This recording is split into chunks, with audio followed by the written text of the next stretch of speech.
Wait a minute. Have you heard the weird tales of the Whistler?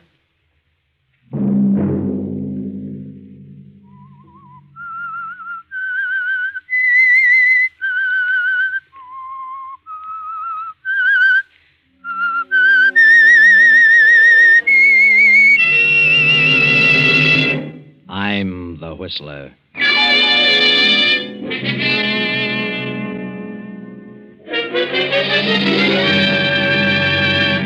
Sunday night, and again CBS presents The Whistler.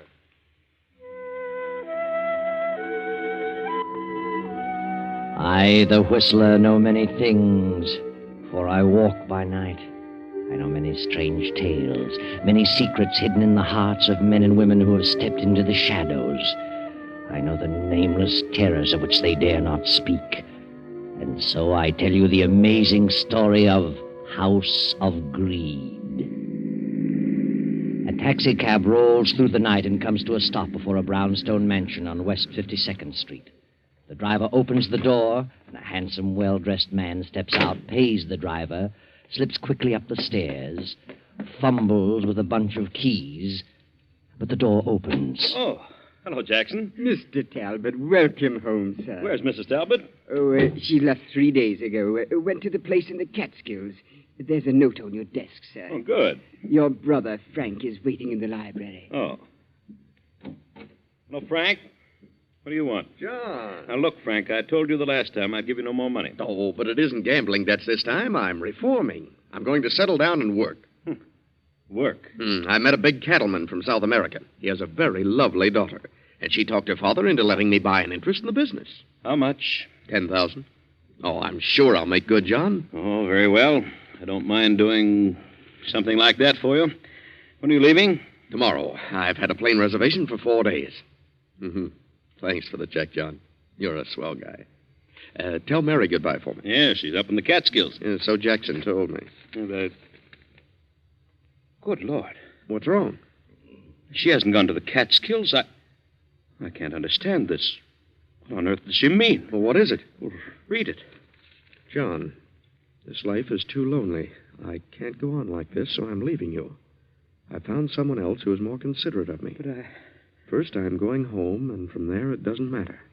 I'm sorry, but things just didn't work out for us. Mary. Someone who's more considerate of her. Why, I've given Mary everything her heart desired. She must be out of her mind. Of course, you have been gone a lot, and women get crazy ideas. It's knocked the pins right out from under me. Yes, I can see that. You'd better take it easy for a while. Yes, I feel, I don't know, kind of sick. All of a sudden, nothing seems to matter. Well, maybe she'll wake up before she gets too far. Perhaps I'd better cancel my trip for a few weeks until you get straightened out. No, never mind. I'll pull myself together. I wouldn't have you sidetrack your plans for the world. I think you better go now, Frank. I'd rather be alone. All right. But don't do anything foolish. What do you mean? Well, if you brood about it, you're liable to get some crazy ideas and end up really holding the sack. Good luck, Frank. Lots of luck. Thanks. Goodbye, John.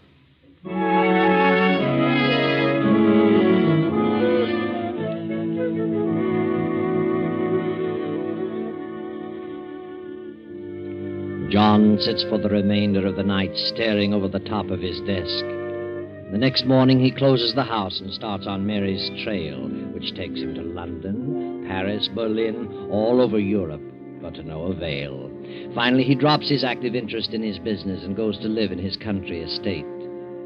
Then one day, 14 years later, he finds himself on a honeymoon. He has married a widow named Helga. Well, John, dear, we got away without too much trouble. Well, it does seem a bit silly, rice and honeymoons at our age. Our age? Well, you sound as though we're a couple of old grannies. I'm 36 and you're 45, and I certainly don't feel old. Why, of course you're not, Helga. Oh, dear. John, now that the wedding's over, there's something I haven't told you. Oh, now I haven't said anything because I was afraid it might make a difference. I know what it is. You have a son. How did you know?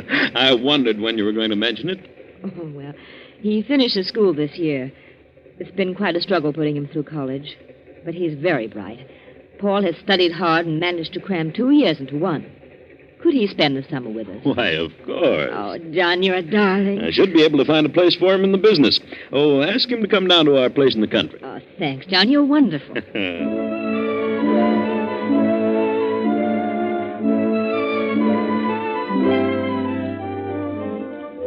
So Helga's son, Paul, came to spend the summer at the country place. And he stayed the next winter, and the following summer, and the next winter. Now it is summer again, and Paul is still visiting his mother and stepfather. The first year, he worked in the office every day until noon, and found business very boring, so finally he quit going to the city at all. But, Mother, I've looked the whole thing over, and there's nothing there that interests me. Well, you could learn about the business. You seem to be able to learn anything else you want to. But I don't care for business. Oh, you're a fool. I worked my knuckles to the bone to give you an education. I married John Talbot to give you a chance to do something. John has no children. It's a huge business. And one day you could control the whole thing. I'm disappointed in you, Paul. You're letting me down. Well, it seems to run very well without too much attention from him. If we were to inherit it, why wouldn't it continue to run just as well? You either get down to that office or you pack your things and get out. Why should I? I'm perfectly satisfied. I'll tell John to make you go. And suppose I tell him what you just said? That you married him just to give me a chance? Married him for his money? You wouldn't dare. And suppose I tell him that you were never divorced from Father? That he's still down in South America, still wandering around trying to find a gold mine? If you dare open your mouth, I'll... Hello there. How are you, Helga? What's this I heard about South America? Oh, why, nothing, darling. Paul was just talking about someone he met from down there. Who do you know from South America, Paul? Fellow, I met him today. Were you in the city today? No, I was down the village. I didn't suppose you'd been out of the house today. What's his name? Why, I don't remember. I didn't think you would. You haven't been out of this house for 3 days. Paul, I think you're the laziest man I've ever met. All right. I'll start back to the office Monday. If that's what you and Mother want me to do, I'll do it. Why, I'm sorry I wasn't here for dinner, Helga. I was detained in town. I have quite a bit of work to do. I'll be here in the library for 2 or 3 hours. Very well, John. I won't bother you. I'll go on upstairs. Besides, I want to have a little talk with Paul. Good night, dear. Good night, Helga.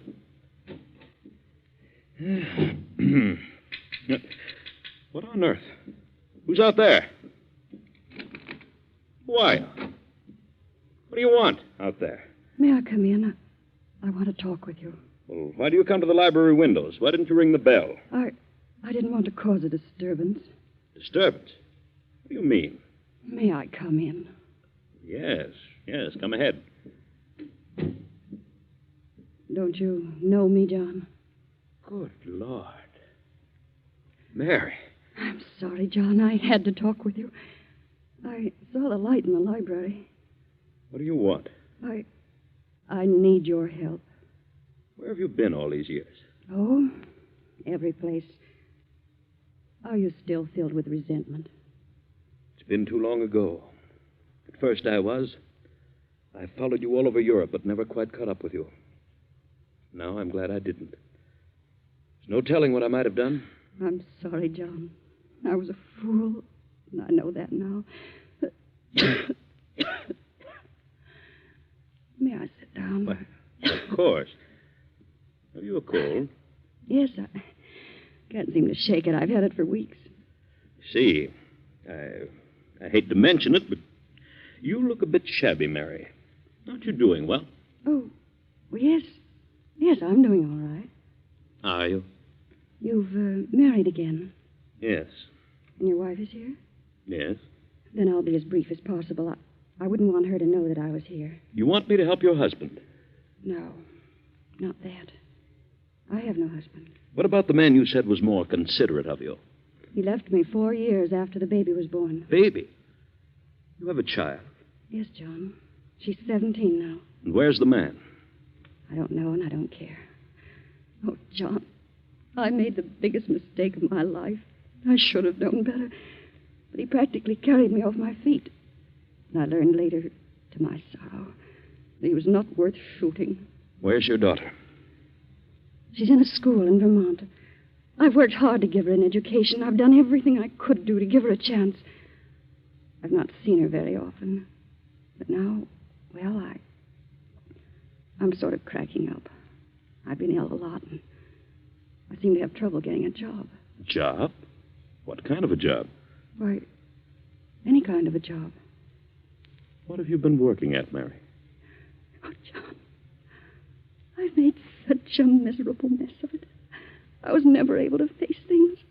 I always took the line of least resistance. What a shame. And now I've come to the end of my rope. Joan has finished school. She's a lovely girl, John. I can't let her know. I can't take her with me. Why not? She deserves so much more. She deserves a chance in life. I want you to do something for her. Why should I? Because she's your daughter, John. Yeah. My daughter? Yes, yours and mine. She was born 7 months after I left. Here's the birth certificate. Please, John, do something for her. She shouldn't be made to suffer for my mistake. She's innocent. Well, does she know I'm her father? No. And she doesn't remember the other men. Here, I'll give you her address. Fernwood College. And I'll write a letter to her explaining all about you. Well, Oh, John, you could do so much for her. She's a young lady now. And so lovely. Please see her. I know you'll fall in love with her. All right, Mary. I'll see her. I'll have her come down here. Oh, John, I'm so sorry. So sorry for everything I've done. Please forgive me. I've forgotten everything, Mary. Oh, wait a moment. Take this check and do something about that cough. No, thanks, John. I won't need it. You'd better take it. Thanks. I'll be all right in a few days. The cough will be gone. Good night, John. Good night, Mary.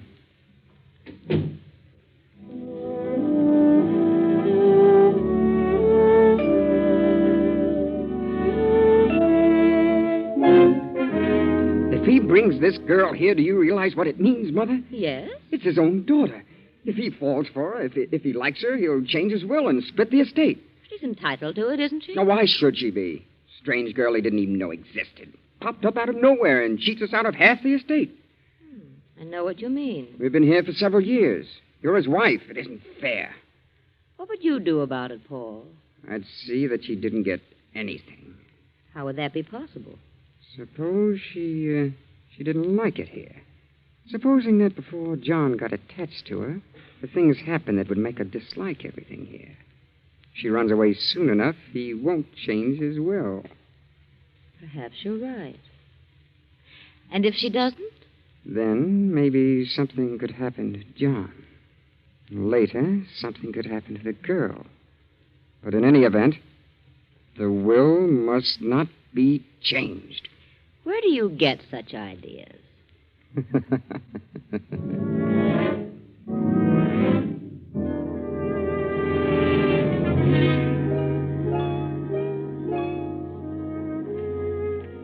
That, Joan dear, is the story of your mother. I trailed them all over Europe, but never quite caught up with them. You mean you planned to kill them? Kill them? I was filled with revenge, but I finally gave up the chase and returned here to wait. I knew that sooner or later she'd show up. But it's been so long ago. Surely you've lost the desire for revenge by this time. Time heals many wounds, my dear. If you had caught up with them and satisfied your revenge, what good would it have done? Quite right, my dear, quite right. Tell me, have you no recollection of this man? You can recall nothing about him? Absolutely nothing. Remember, I was only 4 when he went away. And you do believe that I'm your father? What else am I to believe? Mother proved that with the birth certificate. Proved that I'm Joan Talbot, not Joan Evans, as I've always believed. Of course. And would you like to remain here? Why, yes, I think I would, Well, but there seems to be a doubt. Why do you hesitate? I don't know. From all the evidence, I belong here. I have a legal right, but... Well, I can't seem to find words to express it. Express what? From the moment I stepped in the door of this house, I've had a strange feeling. A cold, chilly sensation of fear. Well, is it something you feel about me? Yes. You're afraid of me. No, I don't think so. Is it Helga? Well... Is it Paul?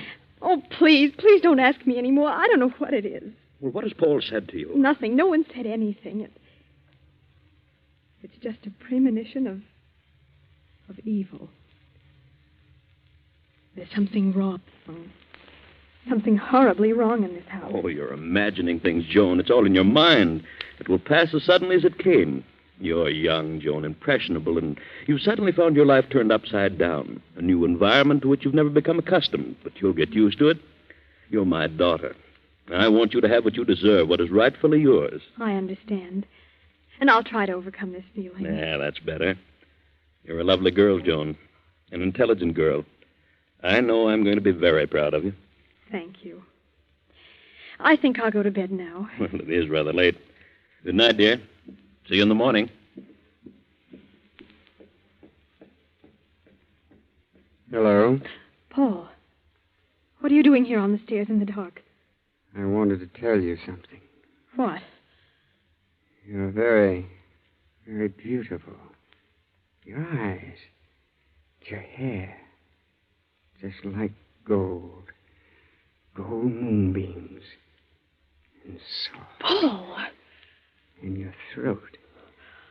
Your throat is slender and soft. Like... Take your hands off my neck. Paul! I don't know many girls. Girls don't like me. Let me by. You don't like me either, do you? Well, I know. I can tell.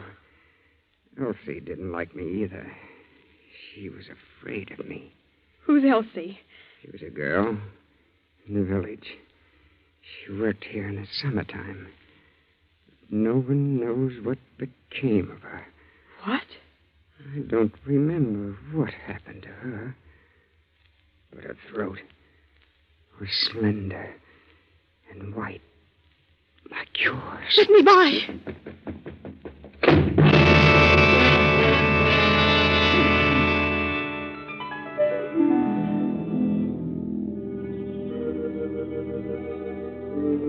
Joan. What? Who's here? Who's in this room? Don't turn on the light. Helga. What do you want? I must talk to you. What about? You're not safe here. No one is safe in this house. You must leave at once. What do you mean? What's wrong? The house is wrong. It's filled with evil and hate. I know. Why do you stay? I can't leave. It's too late. But you must go at once. Do you mean that Paul? That's part of it. And what else? John. John? What about him? I can't tell you. But you must believe me. What about my father? He doesn't believe he is your father. And he's planning to get revenge on your mother through you. I don't believe you. I won't. Get away while you have a chance. No. I won't run from it. I'll face it whatever it is. Very well. Good night, Joan.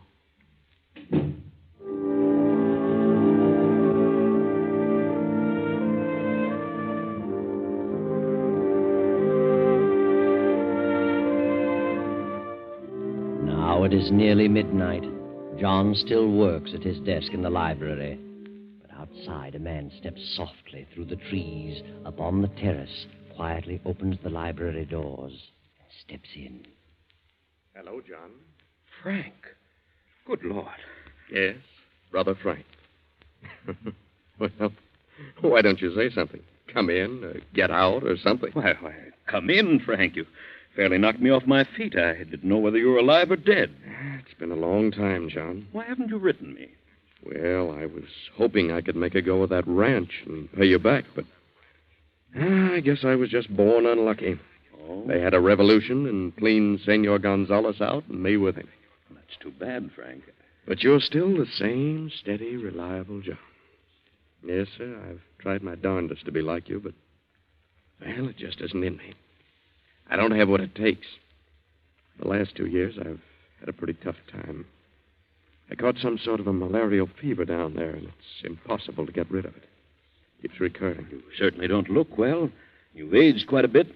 You better have Dr. Richards look you over tomorrow. Huh. She's still kicking around? I thought he'd be gone long ago. How's your new marriage turned out? Oh, very well. Very well indeed. Good. Ever hear from Mary? Yes. She came to see me. I knew she would eventually. She was broke and quite ill. She'd had a tough time of it. And you helped her out. You would. You couldn't turn anyone down. Well, she was mainly interested in my helping the girl. She had her in a school in Vermont. And so now you're taking care of both of them. What else could I do? Good old Joe. I sent for the girl and brought her down here. She's a lovely child. Sweet as can be. And you'll give her everything her heart desires, I suppose. And then you'll have another problem on your hands with Joan. A girl 17 either wants to get married or go to college. Oh? Well, I've decided that. Really? I'd like to send her to Wellesley. Good. It isn't every man who can have... Just a minute, Frank. I'll be right back. Well, what are you doing out here in the hall at this time of night for? Oh, well, Mother sent me down to see why you hadn't come up to your room. Oh. Well, tell her I'll be up in a few minutes. Yes, I'll tell her. My stepson, Paul. His mother thought I was staying up unusually late. Oh, well, I'll run along. Good heavens, it's after 12. When's the last train back to the city? 12 o'clock. You've missed it. Well, when's the next one? 5 a.m. Oh. Well, I suppose I'll have to wait for that. Can you put me up? Yes, of course, Frank. Oh, thanks. Well, wait a moment, Frank. I probably won't be up when you leave, so I'll give you this now.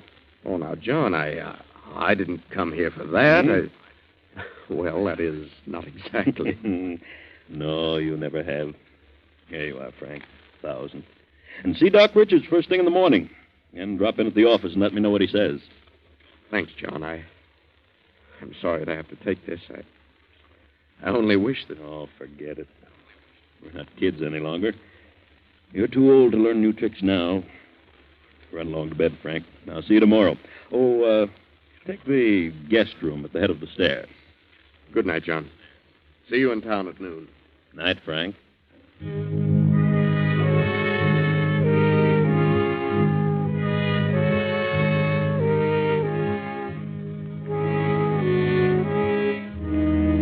The clock strikes 3 as 2 figures slip down the darkened hall and quietly enter John's bedroom. Then a few minutes later, the same 2 figures make their way in the moonlight through the trees to the back of the estate, carrying a long, gruesome bundle wrapped in a sheet.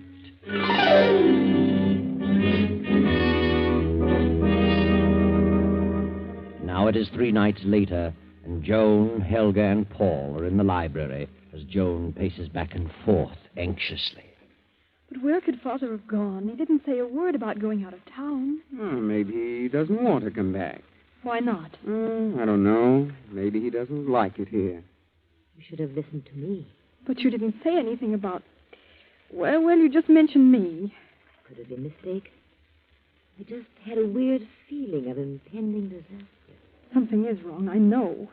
If I didn't belong here, if I could leave, I'd not stay another moment. Who knows what will happen next? I know. What do you know? I know what'll happen next. They always happen in twos. Many people have come here and stayed a while and then suddenly disappeared. What time is it? 11:30. There's a train at 12. I'm leaving here. Hello? Yes, this is Joan Talbot. What? Good heavens, who? Where? Yes. Yes, I understand. Yes, I'll be here. Yes. Who was it? I don't know. I've never heard anything like it. What do you mean? It was a man, and he... What man? He said he had a message for us, and he'll be here at 12 o'clock, and to wait for him in the library. The police? I don't know. He said he'll come to the garden windows, to the library window. Who could it be? I don't know. But we'll wait. I'm going to see this through.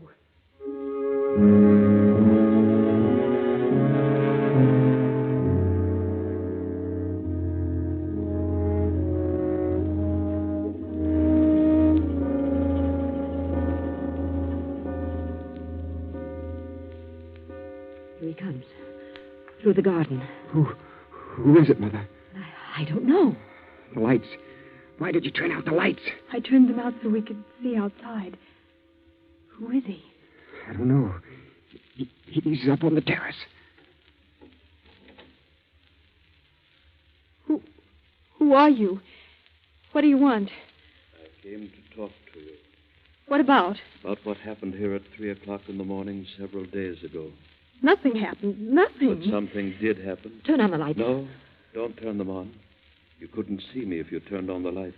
Paul, good Lord. Was it you who phoned me? I spoke to you, but I didn't phone you. Mother. What happened in this house at 3 o'clock several days ago? A man was murdered. What? Paul. Turn on the lights. Turn on the lights! Joan Talbot, open the top drawer of that desk. Now take out the paper. It says, on the night of August 5th, we, the undersigned, murdered John Talbot in his bedroom and buried his body on the estate. We didn't. We didn't. It's John. It's John. Sign it. Sign the paper and I'll go. Sign it, Paul. Sign it. You did it. You killed him. Sign it. You help me. You sign it. I can't. Turn on the lights, Joan. John. It's him. It's him. He isn't dead. No, Paul. We didn't. Paul, what happened? I'll tell you. You killed my brother Frank instead. Come on in, Sergeant. You heard it all. Yes, we heard it all. Father, what on earth happened? When you phoned a while ago, I almost fainted. I was sure you were dead. I knew from the moment you told me you were frightened in this house that something was wrong. I put two and two together and realized what it was. They didn't want you to share in the estate. I knew they were planning something on that night. And then my brother came. He accidentally got into my room by mistake, and they killed him instead of me. I saw them carrying his body through the trees. So I disappeared for a few days and evolved this plan. You've nothing to worry about any longer, Joan. Nothing. No. Nothing to worry about. But the truth would certainly amaze you. All that Helga said about Paul and John was true. John was planning revenge, but not through Joan. That night your brother Frank came back. You discovered something, John. What was it Frank said? And then you'll have another problem on your hands with Joan. A girl 17 either wants to get married or go to college. It was then, John, that you knew the truth. The only way that Frank could have possibly known that the girl's name was Joan and that she was 17 was to have been with Mary. So John knew then that it was Frank who ran away with Mary and deserted her when Joan was 4 years old. And then John, knowing that Helga and Paul planned to kill him, deliberately let Frank occupy his room on that fateful night. John's revenge was satisfied, and he didn't have to turn a hand. That's all.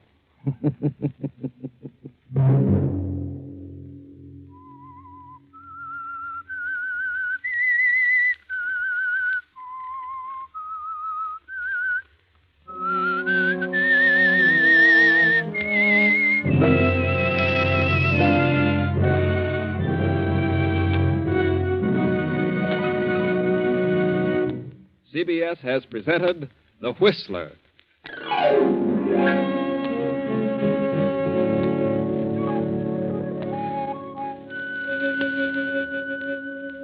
And now an important announcement regarding a change of time. Beginning 1 week from tomorrow night, on Sunday, September 13th, The Whistler will come to you at 9:15 p.m. Remember, Sunday, September 13th at 9:15 p.m.